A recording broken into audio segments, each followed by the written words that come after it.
Tahukah kamu bahwa menurut data BPS tahun 2023, penyebab terbesar perceraian adalah perselisihan dan pertengkaran terus-menerus antara pasangan suami istri. Jumlahnya hampir 75% dari total kasus perceraian.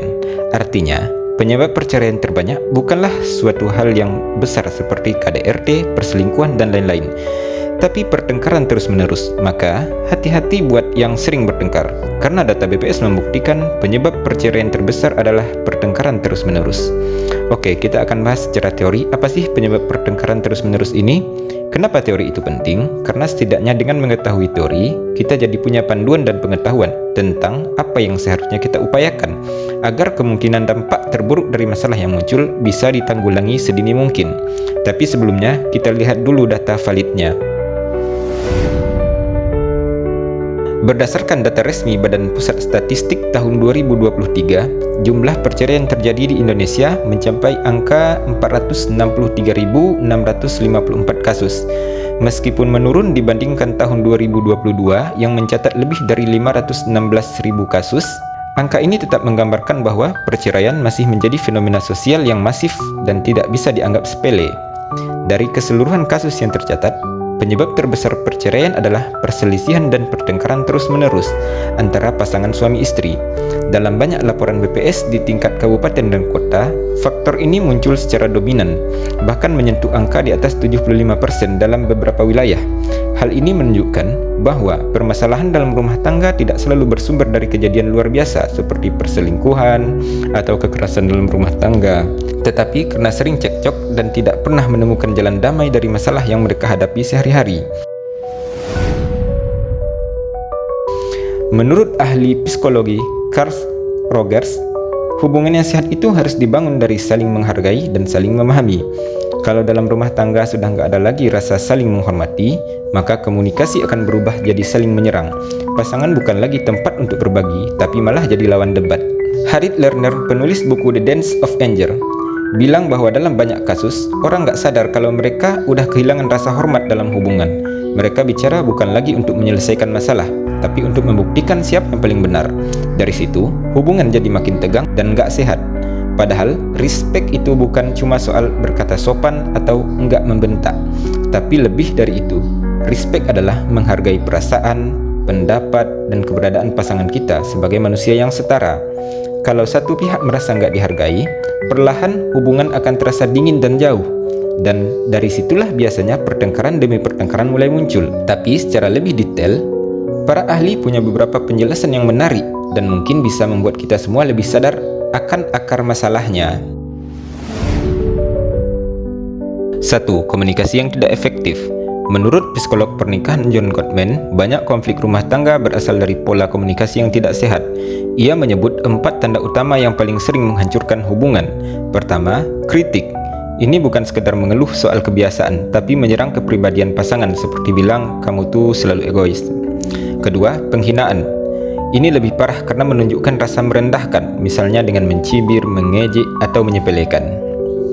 Ketiga, defensif, yaitu membela diri secara berlebihan setiap kali dikritik. Misalnya pasangan A bilang, kamu telat lagi jemput anak, dan pasangan B langsung menjawab, ya salah kamu, nggak ngasih tahu jelas. Keempat, menarik diri atau stonewalling, yaitu menghindar, diam, atau kabur dari pembicaraan penting.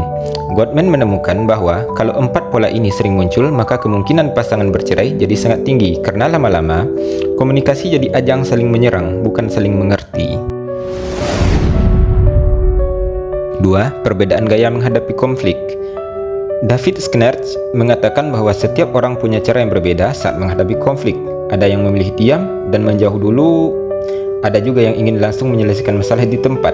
Nah, bayangkan jika satu pasangan ingin segera bicara saat ada masalah, tapi yang satunya memilih menghindar. Akhirnya, satu pihak merasa diabaikan, sementara pihak lain merasa ditekan. Kalau nggak dipahami dan disesuaikan, perbedaan ini bisa jadi sumber pertengkaran besar. 3. Tekanan dari luar. Lazarus dan Folkman, dua ahli psikologi, menjelaskan bahwa stres adalah faktor besar yang sering memicu pertengkaran. Tekanan hidup seperti tagihan yang menumpuk, beban kerja, atau konflik dengan keluarga besar bisa membuat seseorang jadi mudah marah. Dan seringkali, kemarahan itu dilampiaskan ke orang terdekat, yaitu pasangan sendiri. Padahal pasangan bukan sumber masalahnya, tapi karena mereka yang paling dekat, akhirnya mereka yang menerima letupan emosi. Ketidakpuasan seksual dan emosional. Sigmund Freud, bapak psikoanalisis, percaya bahwa kebutuhan seksual dan emosional yang tidak terpenuhi bisa membuat hubungan jadi tegang. Kalau hubungan intim mulai renggang, seringkali komunikasi juga ikut terganggu. Pasangan jadi lebih mudah salah paham, lebih sensitif, dan mulai mencari pelampiasan lewat pertengkaran. Padahal masalah utamanya bisa jadi hanya karena mereka sudah jarang terhubung secara emosional dan fisik. 5. Kurangnya empati dan penghargaan. Menurut Carl Rogers, salah satu kunci dalam hubungan yang sehat adalah empati, yaitu kemampuan untuk benar-benar mendengarkan dan memahami perasaan pasangan. Ketika empati hilang, pasangan merasa diabaikan. Mereka merasa pendapatnya nggak penting, emosinya nggak dipahami, dan perlahan muncul rasa kecewa yang menumpuk. Dari sinilah pertengkaran kecil bisa berubah jadi konflik yang lebih dalam, karena tidak ada lagi rasa saling menghargai. Ahli sosiologi Ralph dan Randolph melihat konflik sebagai sesuatu yang wajar dalam masyarakat, termasuk dalam hubungan rumah tangga. Masalahnya muncul ketika pasangan punya nilai dan prioritas yang sangat berbeda. Misalnya, cara membesarkan anak, cara mengelola uang, atau pembagian peran suami istri. Kalau tidak pernah dibicarakan atau disepakati, perbedaan ini bisa jadi bom waktu. Lama-lama, yang satu merasa dipaksa mengikuti cara yang lain, dan akhirnya muncul konflik yang terus-menerus. Gerald Kaplan, seorang ahli dalam bidang kesehatan mental komunitas, menekankan pentingnya keterampilan menyelesaikan masalah dalam hubungan. Sayangnya, banyak pasangan yang tidak pernah diajarkan bagaimana cara menyelesaikan konflik dengan baik. Mereka hanya tahu dua pilihan, diam atau marah. Akibatnya, masalah tidak pernah benar-benar selesai, hanya disimpan sementara dan muncul lagi di kemudian hari, seperti luka yang tak pernah sembuh, akhirnya menjadi sumber pertengkaran berulang. John Bowlby, dengan teori attachment-nya, menegaskan bahwa kepercayaan adalah dasar dari hubungan yang kuat. Kalau salah satu pasangan pernah berbohong, berselingkuh, atau menyimpan rahasia besar, maka rasa aman dalam hubungan ikut runtuh. Setelah kepercayaan rusak, banyak pasangan hidup dalam kecurigaan, dan ini sangat melelahkan. Setiap percakapan bisa berubah jadi pertengkaran, karena semua dibumbui rasa curiga atau luka lama yang belum sembuh. Semua teori ini meskipun terdengar rumit, sebenarnya sangat dekat dengan kehidupan sehari-hari. Mungkin sebagian dari kita pernah mengalaminya. Dari komunikasi yang gagal, tekanan hidup, kehilangan empati, sampai merasa tak dihargai.